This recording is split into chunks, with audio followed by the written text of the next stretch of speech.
To find the safest places in the lower 48, we need to look at some historical data. Weather charts such as tornado path history, hail, flooding, and tropical system history can help us avoid some chaos. Other factors may include wildfire data, earthquake fault lines, volcanic activity, and locations of missile defense systems. Knowing the likelihood of natural and human-caused disasters will help determine the best locations for survival. Highly populated areas on the coast, in my opinion, are the least safe places to be.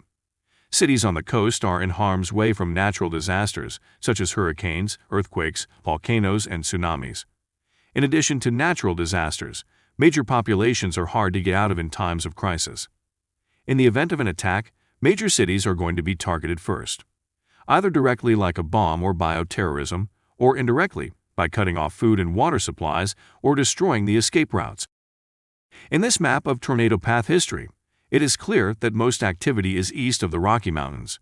Storms large enough to produce tornadoes can also bring chaos in the form of severe weather such as lightning, flooding, hail, power outages, and strong winds.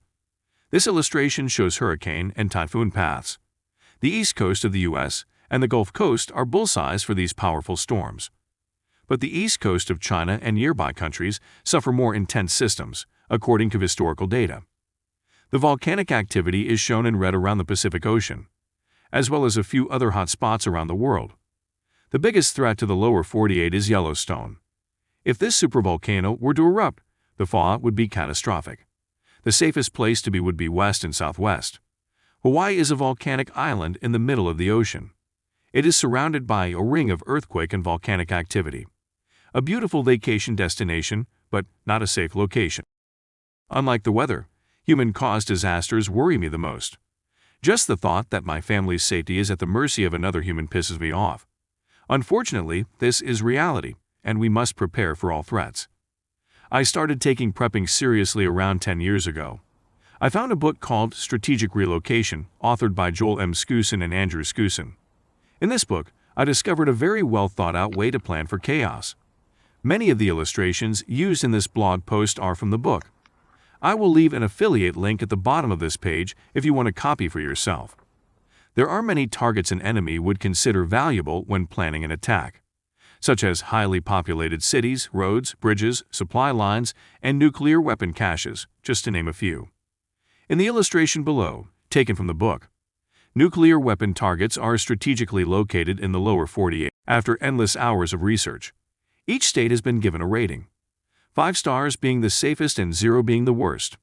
For the purpose of this post, I will share the best and the worst, along with the reasoning behind the ratings. Keep in mind that states are evaluated as a whole, so if a state is rated as 3 or 4 stars, that doesn't mean you can't find a safe place within that state. According to this map, there are 2 5-star states and 4 states with 0 stars. Florida is my pick for the worst place to be when SHTF. It is a great vacation destination, but it is surrounded by coastline. Hurricanes can hit from all directions. Tornadoes from tropical systems are common. There is a high population density and traffic sucks. Crime rates are among the highest in the nation. There are 10 military targets and 3 nuclear power plants. The growing season is long for citrus crops, but the soil lacks proper nutrients for many other crops. This is a result of the sand. Florida is a sandbar and not entirely stable. Sinkholes are also a common problem there. I am not a fan of humidity either. Idaho is my top pick for the safest place to be. The book has Utah and Idaho tied to 5 stars, but I disagree. There are counties in northern Idaho that only require septic and electrical permits, but do not require building permits. There is a low population and traffic is not a problem. This is a dry climate and most crops are possible below 5,500 feet. Crime rates are low. There are only 3 military targets. Severe weather is uncommon in this area. Natural resources are abundant, as over 60% of the state is federal or state land. It can get cold in Idaho, but major winter storms such as blizzards are also uncommon. In conclusion, with the help of this wonderful book, Strategic Relocation, you can find the best location for safety nearest to you. I don't live in Idaho, but by looking at all the information available, I have discovered the best location in my state. For now, it is just a bug-out destination. I would love to live there someday, but some things would have to fall into place for that to happen.